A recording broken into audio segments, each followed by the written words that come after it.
Welcome to another what I it in a day. সকালবেলা কলমির শাক ভাজা, সাথে ছিল হচ্ছে কয়েকটা শসা আর একদম কষা কষা করে চিকেন। এটা দিয়েই খেয়ে অফিস চলে গেছিলাম। আর আমার দই তো থাকেই, ওটা ম্যান্ডেটরি।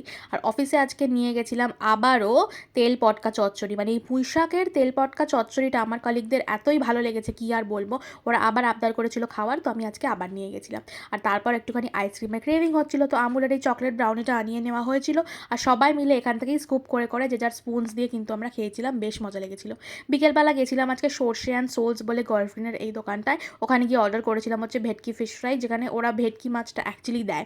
ফিল এটা বেশ মোটা থাকে, দুটো পিস থাকে একটা প্লেটের, দামও বেশ রিজনেবল। 229 রুপিস সামথিং দাম ছিল দুটো ফিশ ফ্রাইয়ের। আর তোমাদেরকে দেখিয়ে দিলাম দেখো ফিশটা কতটা মোটা ছিল। আর তারপর অর্ডার করেছিলাম হচ্ছে মিক্সড নুডলস, গ্রেভি নুডলস।